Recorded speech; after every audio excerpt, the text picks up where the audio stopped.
Hai, Assalamualaikum warahmatullahi wabarakatuh. 4 hari lagi nak raya, tapi saya sekarang sudah jadi orang kaya. Di tangan saya ada 100,000.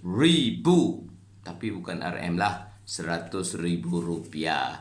50,000 tambah 50,000, 100,000 rupiah. Apa kaitan rupiah dengan apa yang kita nak belajar hari ini? Hari ini kita nak belajar berkaitan dengan kadar tukaran asing. Kadar tukaran asing. Okey, apa yang kita katakan dengan kadar tukaran asing? Terus kita pergi sini. Kadar tukaran asing adalah kadar tukaran asing bermaksud harga mata wang sesebuah negara. Harga mata wang sesebuah negara dinyatakan dalam sebutan negara lain. Dalam sebutan negara lain. Contohnya USD 1 kita nyatakan dalam ringgit Malaysia. Katalah RM4. Okey, 1 USD RM4 ringgit. Bermaksud 1 USD tu nilai dia adalah RM4 ringgit. Disebabkan ada yang pernah belajar ekonomi masa SPM, ada yang tak pernah belajar, so saya terangkan konsep-konsep asas terlebih dahulu. Okey, konsep asasnya yang pertama. Okey, kalau kita katakan sekarang 1 USD RM5 ringgit. 1 USD RM5 ringgit. Okey, sebelum ni 1 USD RM4 ringgit. Sekarang 1 USD RM5 ringgit. Okey, sebelum ini kita nyatakan 1 USD kita perlu keluarkan 4 ringgit sahaja. 4 ringgit saja dapat 1 USD. Sekarang 1 USD kita kena keluarkan berapa ringgit? 5 ringgit. Kita kena keluarkan lebih banyak duit kita untuk dapatkan 1 USD. Bermaksud dekat sini RM susut nilai atau RM turun nilai.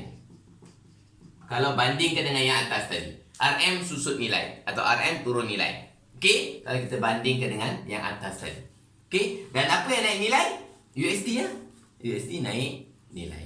Okey, duit kita turun nilai. Okay, yang kedua. USD 1 tadi kita dengar tu. USD 1 RM 3 ringgit.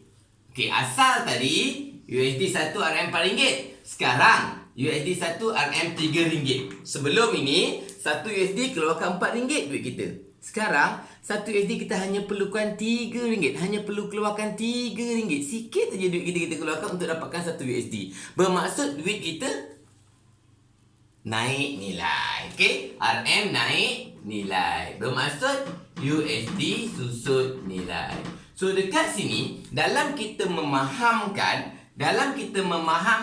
konsep kadar tukaran asing, sama ada RM naik nilai atau RM susut nilai, atau mata wang asing tu yang naik nilai atau mata wang asing tu susut nilai, kita kena fahamkan betul-betul.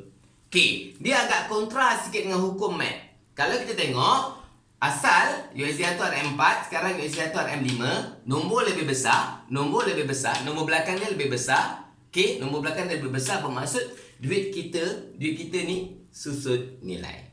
Okey, kalau semakin kecil, maksudnya duit kita naik nilai. So itu konsep asas dalam kita memahamkan tajuk kadar tukaran asing. Kalau confuse, senang saja konsep dia. Sebelum ni 1 USD keluarkan 4 ringgit. Sekarang 1 USD keluarkan 3 ringgit. Lagi murah USD.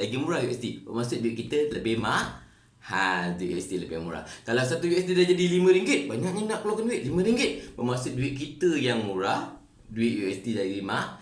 Duit yang murah tu susut nilai, duit yang mahal tu naik nilai. Okey, dan konsep pengiraan. Okey, katalah kita beri USD 1 RM 4 ringgit. So kalau 10 USD 10 berapa RM? USD 10 berapa RM? Okey, konsep paling senang saya ajar Okey, ini USD betul. Ini USD betul. Sebutan dia sama kan? Sebutan depan dia sama kan? USD dengan USD kan? Sama kan? So kalau sebutan sama, kita terus darab. Okey, darab. 10 ringgit darab 4 ringgit. Sorry. 10 USD darab 4 ringgit jadi RM 40. Okey, USD 10 nilai dia menyamai RM 40. Kalau soalan suruh kira, terbalik pula. Okey, RM 40. Dia bagi USD 1 RM 4 ringgit. RM 40 berapa USD? Dia nak berapa USD pula. Terbalik. Okey. Sebutan dia depan dia sama tak sebutan depan dia? Sama ke tak? Tak sama kan? Ini USD betul? Ini RM. Tak sama kan? Tak sama, kita bahagikan. Bahagi. 40 bagi 4. 40 bagi 4 USD 10. Okey, itu konsep asas dalam kadar tukaran asing. Sekarang kita fikirkan, kenapa kita nak minta mata wang asing? Satu, bila kita nak beli barang import, cuba bayangkan nak pakai baju batik Indonesia. Nak pakai baju batik Indonesia, kenalah minta mata wang Indonesia, rupiah. So, bila kita pergi ke money changer, hai, saya nak duit rupiah. Takkan kita boleh minta saja duit rupiah, kan? So, bila kita kata kita minta duit rupiah, kita kena tawarkan, mana duit saya ni? Kita kena tawarkan ringgit Malaysia. So, kita tawarkan ringgit Malaysia. Bayangkan, ini money changer. Kita tawarkan ringgit Malaysia, maka dia akan beri kita duit rupiah. So, konsep permintaan mata wang asing sama juga bermaksud bila berlaku permintaan mata wang asing akan berlaku penawaran ringgit Malaysia. So, kembali balik tadi. So, kenapa kita minta mata wang asing? Sebab kita nak membiayai import. Yang kedua, orang kita lepas kahwin biasanya nak honeymoon ke Krabi contohnya. So, bila nak honeymoon ke Krabi, maka kita akan minta baht sebab nak belanja di Krabi. Baht. So, bila kita minta mata wang asing baht, okay, kita akan tawarkan ringgit Malaysia. Yang seterusnya, kita nak buat pelaburan dekat Singapura, nak buka kedai contoh kat Singapura. Sama juga kita kena minta mata wang asing. Seterusnya, ada abang awak pun ataupun abang awak lah belajar dekat University of Gajah Mada. Mana? Indonesia. So, mak nak hantar wang saku setiap bulan. Wang saku tu adalah bayaran pindahan. Mak nak hantar wang saku every month setiap bulan, maka mak terpaksa minta rupiah, minta mata wang asing. Dan yang terakhir, bagi konsep negara. Kalau negara kita, Malaysia tak cukup duit, maka kita terpaksa buat pinjaman. Ada sumber pinjaman dalam negara. Kita pergi terus, katakan Malaysia meminjam di luar negara, meminjam dari Bank Dunia sebagai contoh, maka Malaysia kena bayar balik pinjaman luar negara itu dalam nilai mata wang asing, maka berlakulah permintaan mata wang asing. Ringkasnya, sini. Ringkasnya, permintaan mata wang asing ada 5 urus niaga dia. Yang pertama untuk membiayai import, yang kedua untuk membuat pelaburan di luar negara, yang ketiga untuk melancong ke luar negara, yang keempat untuk membiayai bayaran pindahan, dan yang kelima untuk membayar balik pinjaman di luar negara. Okey, itu adalah konsep permintaan mata wang asing. Senanglah. Okey, dalam konsep permintaan kita akan minta kalau nilai mata wang tu rendah, kita akan kurang minta kalau nilai mata wang tu tinggi. Okey, so kalau nak buat keluar permintaan mata wang asing, dia mencurun ke bawah. Hubungan songsang. Okey, ingat ini RM/USD. Okey, nilai mana depan? Okey, saya terangkan Kita nak buat sebutan 1 USD berapa RM? 1 USD berapa RM? So, ni mesti RM. So, katalah ni RM4. Maka sini Q kosong. Okey, so jadi RM5. Tadi kita katakan duit kita jadi lebih, duit mata wang asing jadi lebih mahal, duit kita jadi lebih murah. So, kita kurang minta. So, permintaan kita berkurang. Okey, kalau jadi RM3, dia jadi RM3. So, duit mata wang asing ni murah. Lagi murah, so lagi banyaklah kita akan minta. So, konsep keluk permintaan dia sama dengan keluk permintaan sebelum-sebelum ni yang kita belajar dalam mikro. Okey, cuma ini beza dia. Ni RM/USD, ini kuantiti USD. Untuk keluk penawaran pun sama juga. Penawaran mata wang asing, konsep dia sama seperti kita belajar dalam ekonomi satu, sama saja. Cuma ini RM/USD, ini kuantiti USD. Itu kita kena ingat lah. Okey, next seterusnya kadar tukaran asing. Macam mana nak tentukan kadar tukaran asing? Ini penting. Macam mana nak tentukan? Negara kita sekarang, kita nak tentukan kadar tukaran asing, naik turun nilai mata wang kita bergantung kepada kuasa permintaan dan penawaran mata wang asing. Itu kita sebut sebagai kadar tukaran boleh ubah. Kita bergantung kepada permintaan dan penawaran mata wang asing. Okey. So, kalau permintaan tadi kita kata mencurun ke mana? Mencurun ke bawah, dari kiri ke kanan. Kalau penawaran tadi mencurun ke mana? Mencurun ke atas, dari kiri ke kanan. So, dia bersilang dekat sini. Titik E kosong, kuantiti Q kosong. So, katalah dia bersilang kat sini pada harga RM4. Okey, so konsep asal dia keseimbangan. Keseimbangan berlaku kat mana? Keseimbangan tercapai di titik E0. E0 apabila keluk DD bersilihan dengan keluk SS pada kadar tukaran berapa? Kadar tukaran dia RM4 ni. RM USD 1, RM RM4. Konsep dia. Okey. So, sebelum RM4, katalah dekat sini di sini RM3. Kita pakai RM3. RM3 Q1 Q2. Okey, pada kadar tukaran asing USD 1 sebelum ni kat sini USD 1 RM RM3. Cuba tengok gambar Raja. Adakah berlaku keseimbangan? Mana lebih besar? Titik A ni apa? Ini keluk penawaran. B ni apa? Keluk permintaan lebih besar. Konsep asas permintaan lebih besar. So berlaku, kita kata berlaku lebihan permintaan mata wang asing. Berlaku lebihan permintaan mata wang asing. So berlaku lebihan permintaan mata wang asing. So apa berlaku? RM akan naik nilai ke turun nilai? RM sekarang naik nilai ke turun nilai? RM lagi kecil nombor, maksudnya duit kita lagi tinggi. RM naik nilai. USD kalau RM kita naik, USD maksudnya susut nilai. So adakah berlaku keseimbangan? Tak. So proses keseimbangan akan berlaku sehingga keseimbangan tercapai semula di titik E0 pada kadar tukaran asing USD 1 RM RM4.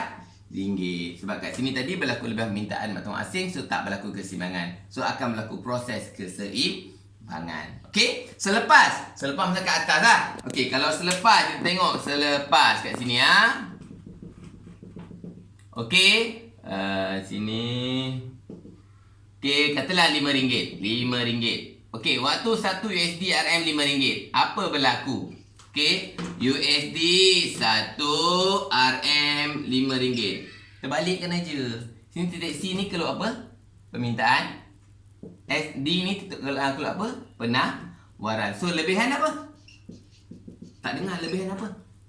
Memanglah tak dengar awak kat sana, saya kat sini. Lebihan, kalau tadi lebihan permintaan mata wang asing, sekarang lebihan penawaran mata wang asing.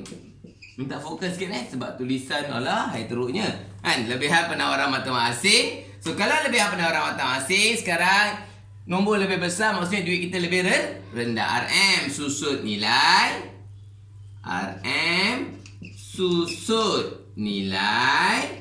USD. Terbaliklah kan? USD naik nilai. So adakah berlaku keseimbangan? Tak kan? So keseimbangan akan tercapai ataupun proses keseimbangan akan terus berlaku sehingga tercapai di titik E0 apabila kadar tukaran asing USD 1 menyamai RM RM4. Inilah keseimbangan, inilah proses keseimbangan kadar tukaran asing boleh ubah. Persoalannya sekarang apa berlaku kalau berlaku permintaan mata wang asing meningkat? Sama je macam kita belajar keluk-keluk sebelum ni. Contoh. Kita lukis keluk. 0 RM USD. Okey, kuantiti USD. Okey, keluk permintaan mata wang asing. Keluk penawaran mata wang asing. Okey, E0. Q0 and USD 1 RM RM4 lah contoh Okey, kita pergi kat sini lah. Okey, tadi kita kata salah satu tujuan permintaan mata wang asing adalah berlaku import barang. Kalau import kepada barang Amerika meningkat, import meningkat, maka permintaan mata wang asing juga akan meningkat. Permintaan meningkat dalam ekonomi, permintaan meningkat, kalau permintaan alih ke kanan. D1 E1 Q1. So inilah jadi dia untuk lukis gambar rajah perubahan keseimbangan. Sama juga penawaran mata wang asing boleh ubah? Boleh. Kalau tadi permintaan import, penawaran ekspor. Kalau tadi permintaan mata wang asing, kita melancong ke luar negara. Kalau penawaran mata wang asing, kerana orang asing datang ke negara kita. Alright? So itu kita kena boleh faham konsep dia. Dan yang terakhir, kadar tukaran tetap. Sebab masa masa kita masa. Okey, kadar tukaran tetap ni senang kelas. Kadar tukaran tetap ini RM USD. Sama je. Kuantiti USD. Tetap bermaksud dia ditetapkan oleh kerajaan. Keluk sama, jangan ubah. Cuma kosong. Kalau kita ikut keseimbangan, 1 USD RM4. So katalah negara nak banyakkan ekspor, maka negara akan rendahkan duit kita. Maka negara akan tetapkan ini 1 USD RM RM5. Kadar tukaran yang atas ni. So kadar tukaran atas, kadar tukaran yang lebih rendah. Okey, so ini kita panggil kadar tukaran asing terkurang nilai. Kadar tukaran asing terkurang nilai. Maksudnya kita nilaikan dia lebih rendah. Patutnya 1 USD RM4, tapi 1 USD RM5. Kita rendahkan duit kita. Tujuan dia supaya bila kita rendahkan duit kita, harga barang ekspor kita jadi lebih murah. Ekspor akan meningkat. Bila ekspor meningkat, maka lebih banyak aliran masuk wang ke dalam negara, imbangan pembayaran akan bertambah baik. Okey? Atau disebut juga sebagai devaluasi. Okey? Dan kalau kita buat kat sini pula, katalah negara, kerajaan kata kadar tukaran tetap ni kerajaan yang buat. Kerajaan yang tentukan fix berapa. Dulu pernah berlaku tahun 1997. Waktu nilai duit kita teruk, masa tu berlaku krisis ekonomi. Tu Dr. Mahathir anjurkan kadar tukaran tetap, iaitu 1 USD RM4. Tapi sejarah dululah. Okey, cuma kita nak fokus sekarang. Katalah kita tetapkan 1 USD RM3. Okey, sepatutnya 1 USD RM4 saja, tapi kita tetapkan lebih tinggi. 1 USD RM3. Kita nak mahalkan duit kita. So ini kita panggil kadar tukaran nak mahalkan terlebih nilai. Kita nilaikan lebih. Terlebih nilai. Kadar tukaran terlebih nilai. Okey, kalau kadar tukaran terkurang nilai, berlaku lebihan penawaran mata wang asing, lebihan tersebut akan dibeli oleh kerajaan. Kerajaan akan beli lebihan tersebut. Kalau berlaku kadar tukaran terlebih nilai, berlaku lebihan permintaan mata wang asing, lebihan mata wang asing, kerajaan akan jual mata wang asing ke dalam pasaran mata wang asing. Okey kelas, inilah dia apa yang kita sebut dalam kadar tukaran asing. Cuma satu konsep yang selalu kadang-kadang keluar adalah konsep devaluasi. Tadi saya dah sebut sebenarnya secara tak langsung. Devaluasi ni konsepnya lebih kurang macam yang atas ni. Kerajaan rendahkan mata wang kita untuk memastikan harga ekspor kita jadi lebih murah. Kalau harga ekspor kita murah, ekspor kita akan meningkat lah. So secara relatif, barang import lebih mahal, import akan berkurang. Okey, so itu adalah konsep devaluasi. Awak boleh baca dan boleh fahamkan sendiri. So ini secara sepintas lalu, berapa minit dah? Okey, itulah dia, 12 minit 7 minit. Okey, itulah dia konsep kadar tukaran asing. Terus ikuti saya di YouTube. Jangan lupa subscribe, like kalau perlu. Kalau tak perlu, tak apalah, unlike saya redha je. Okey, terima kasih. Teruskan belajar. Perjuangan kita belum selesai.